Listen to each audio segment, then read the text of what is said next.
یہ بات شاذ و نادر ہی دیکھنے میں آتی ہے کہ دشمن کی فوج اپنے مقابل کے کسی فوجی کی بہادری کی داد دے اور اپنے حریف سے یہ کہے کہ فلاں فوجی کی بہادری کی قدر کی جانی چاہیے۔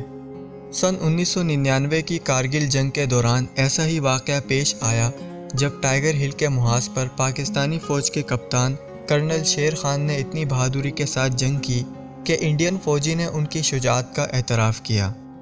حال ہی میں کارگل پر شائع ہونے والی کتاب کارگل ان ٹولڈ اسٹوریز فرام دی وار کے مصنفہ رچنا راوت کا کہنا ہے کہ پاکستانیوں نے ٹائیگر ہل پر 5 مقامات پر اپنی چوکیاں قائم کر رکھی تھیں۔ پہلے 8 سکھ ریجمنٹ کو ان پر قبضہ کرنے کا کام دیا گیا، لیکن وہ یہ نہیں کر پائے۔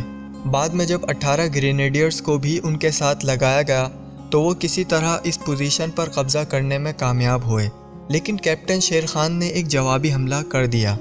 پہلی بار ناکام ہونے کے بعد انہوں نے اپنے فوجیوں کو دوبارہ تیار کر کے حملہ کیا۔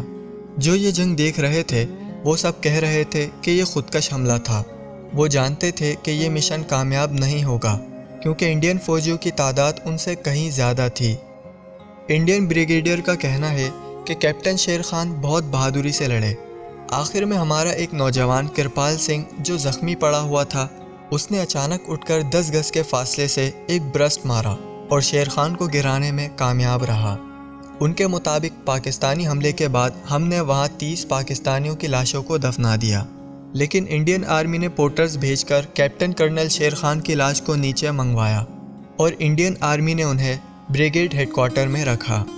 جب کیپٹن شیر خان کی لاش واپس کی گئی تو ان کی جیب میں انڈین بریگیڈیئر نے کاغذ کا ایک پرزہ رکھ دیا جس پر لکھا تھا 12 NLI کے کپتان کرنل شیر خان انتہائی بہادری اور بے جگری سے لڑے اور انہیں ان کا حق دیا جانا چاہیے۔ کیپٹن کرنل شیر خان کا تعلق پاکستانی فوج کے سندھ ریجمنٹ سے تھا اور کارگل کی لڑائی میں وہ ناردرن لائٹ انفینٹری سے منسلک تھے۔ کیپٹن کرنل شیر خان پاکستان کے موجودہ صوبے خیبر پختونخوا کے گاؤں نواکلی میں پیدا ہوئے تھے۔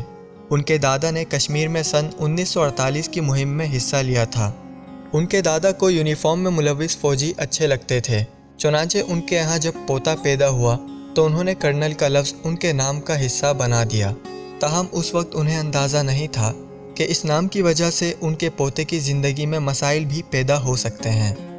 کارگل پر لکھی گئی کتاب کارگل اسٹوری انفولڈز کے مصنف اشفاق حسین بتاتے ہیں کہ کرنل لفظ شیر خان کے نام کا حصہ تھا اور وہ اسے بہت فخر سے استعمال کرتے تھے اور کئی بار اس سے کافی مشکلیں پیدا ہو جاتی تھیں۔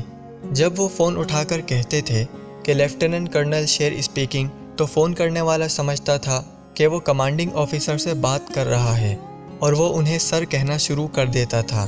جب شیر خان مسکرا کر کہتے تھے کہ وہ لیفٹیننٹ شیر ہیں، میں ابھی آپ کی بات کمانڈنگ آفیسر کے ساتھ کرواتا ہوں۔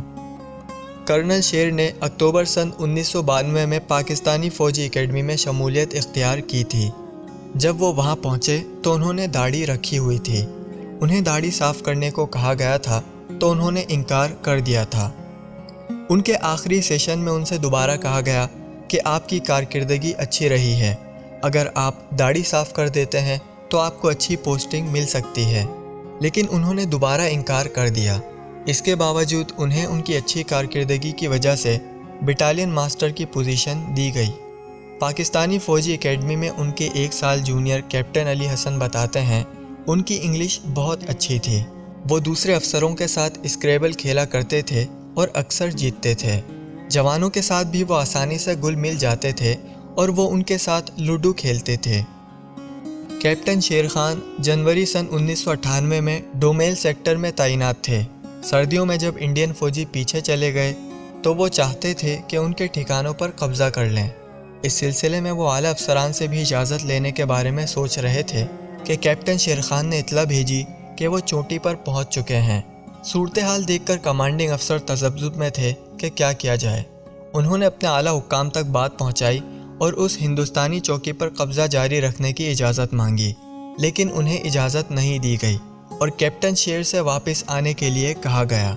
وہ واپس آ تو گئے، لیکن آتے آتے ہندوستانی پوسٹ کی بہت سے علامتی چیزیں، مثلاً انڈین فوجیوں کی وردیاں، دستی بم، وائکر گن کے میگزین، گولیاں اور کچھ سلیپنگ بیگ اٹھا لائے تھے۔